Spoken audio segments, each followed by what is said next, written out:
بسم اللہ الرحمن الرحیم۔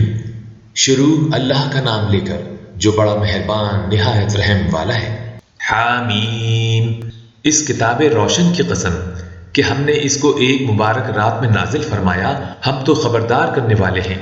اسی رات میں تمام حکمت کے کام فیصل کیے جاتے ہیں، یعنی ہمارے ہاں سے حکم ہو کر۔ بے شک ہم ہی فرشتوں کو بھیجتے ہیں۔ یہ تمہارے پروردگار کی رحمت ہے، وہی تو سننے والا ہے، جاننے والا ہے۔ آسمانوں اور زمین اور جو کچھ ان دونوں میں ہے، سب کا مالک، بشرطے کہ تم لوگ یقین کرنے والے ہو۔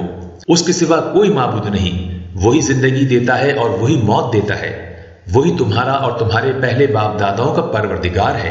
لیکن یہ لوگ شک میں پڑے کھیل رہے ہیں، تو اس دن کا انتظار کرو کہ آسمان سے صاف دھواں نکلے گا جو لوگوں پر چھا جائے گا۔ یہ درد دینے والا عذاب ہے۔ اس وقت وہ کہیں گے کہ اے پروردگار، ہم سے اس عذاب کو دور کر، ہم ایمان لاتے ہیں۔ اس وقت ان کو نصیحت کہاں مفید ہوگی، جبکہ ان کے پاس پیغمبر آ چکے جو ہمارے احکام کھول کر بیان کر دیتے تھے۔ پھر انہوں نے ان سے منہ پھیر لیا اور کہنے لگے، یہ تو سکھایا پڑھایا ہوا ہے، دیوانہ ہے۔ ہم تو تھوڑے دنوں عذاب ٹال دیتے ہیں، مگر تم پھر کفر کرنے لگتے ہو۔ جس دن ہم بڑی سخت گرفت کریں گے تو بے شک انتقام لے کر چھوڑیں گے۔ اور ان سے پہلے ہم نے قوم فرعون کی آزمائش کی، اور ان کے پاس ایک عالی قدر پیغمبر آئے جنہوں نے یہ کہا کہ اللہ کے بندو، یعنی بنی اسرائیل کو میرے حوالے کر دو، میں تمہارا امانت دار پیغمبر ہوں، اور اللہ کے سامنے سرکشی نہ کرو، میں تمہارے پاس کھلی دلیل لے کر آیا ہوں، اور اس بات سے کہ تم مجھے سنسار کرو، میں اپنے اور تمہارے پروردگار کی پناہ لے چکا ہوں، اور اگر مجھ پر ایمان نہیں لاتے تو مجھ سے الگ ہو جاؤ۔ تب موسیٰ نے اپنے پروردگار سے دعا کی کہ یہ نافرمان لوگ ہیں۔ اللہ نے فرمایا کہ اچھا، میرے بندوں کو راتوں رات لے کر چلے جاؤ، اور فرعونی ضرور تمہارا تعاقب کریں گے، اور سمندر سے کہ ٹھہرا ہوا ہوگا پار ہو جانا، تمہارے بعد وہ پورا لشکر ڈبو دیا جائے گا۔ وہ لوگ بہت سے باغ اور چشمے چھوڑ گئے، اور کھیتیاں اور نفیس مکان اور آرام کی چیزیں جن میں وہ عیش کیا کرتے تھے۔ اسی طرح ہوا، اور ہم نے دوسرے لوگوں کو ان چیزوں کا مالک بنا دیا۔ پھر ان پر نہ تو آسمان اور زمین کو رونا آیا، اور نہ ان کو مہلت ہی دی گئی، اور ہم نے بنی اسرائیل کو ذلت کے عذاب سے نجات دی، یعنی فرعون سے۔ بے شک وہ سرکش اور حد سے نکلا ہوا تھا، اور ہم نے بنی اسرائیل کو اہل عالم میں سے علم کی بنیاد پر چنا تھا، اور ان کو ایسی نشانیاں دی تھیں جن میں کھلی آزمائش تھی۔ یہ لوگ یہ کہتے ہیں کہ ہمیں صرف پہلی دفعہ یعنی ایک بار مرنا ہے اور پھر اٹھنا نہیں، بس اگر تم سچے ہو تو ہمارے باپ دادا کو زندہ کر لاؤ۔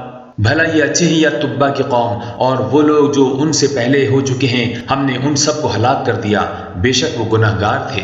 اور ہم نے آسمانوں اور زمین کو اور جو کچھ ان میں ہے اس کو کھیل کے لیے نہیں بنایا، ان کو ہم نے تدبیر سے پیدا کیا ہے، لیکن اکثر لوگ نہیں جانتے۔ کچھ شک نہیں کہ فیصلے کا دن ان سب کے جی اٹھنے کا وقت ہے، جس دن کوئی دوست کسی دوست کے کچھ کام نہ آئے گا، اور نہ ان کو مدد ملے گی، مگر جس پر اللہ مہربانی کرے، بے شک وہی غالب ہے، بڑا مہربان ہے۔ بلا شبہ تھوہر کا درخت گنہگاروں کا کھانا ہوگا، جیسے پگھلا ہوا تانبا پیٹوں میں اس طرح کھولے گا جس طرح گرم پانی کھولتا ہے۔ حکم دیا جائے گا کہ اس کو پکڑ لو اور کھینچتے ہوئے دوزخ کے بیچوں بیچ لے جاؤ، پھر اس کے سر پر کھولتا ہوا پانی انڈیل دو کہ عذاب پر عذاب ہو، اب مزہ چکھ، تو بڑی عزت والا اور سردار تھا۔ یہ وہی دوزخ ہے جس میں تم لوگ شک کیا کرتے تھے۔ بے شک پرہیزگار لوگ چین کے مقام میں ہوں گے، یعنی باغوں اور چشموں میں، باریک اور دبیز ریشم کا لباس پہن کر ایک دوسرے کے سامنے بیٹھے ہوں گے۔ وہاں اس طرح کا حال ہوگا، اور ہم بڑی بڑی آنکھوں والی حوروں کو ان کی بیویاں بنا دیں گے۔ وہاں امن و چین سے ہر قسم کے میوے منگائیں گے اور کھائیں گے، اور پہلی دفعہ کے مرنے کے علاوہ موت کا مزہ پھر نہیں چکھیں گے، اور اللہ ان کو دوزخ کے عذاب سے بچا لے گا۔ یہ تمہارے پروردگار کا فضل ہے، یہی تو بڑی کامیابی ہے۔ ہم نے اس قرآن کو تمہاری زبان میں آسان کر دیا ہے تاکہ یہ لوگ نصیحت حاصل کریں، بس تم بھی انتظار کرو، یہ بھی انتظار کر رہے ہیں۔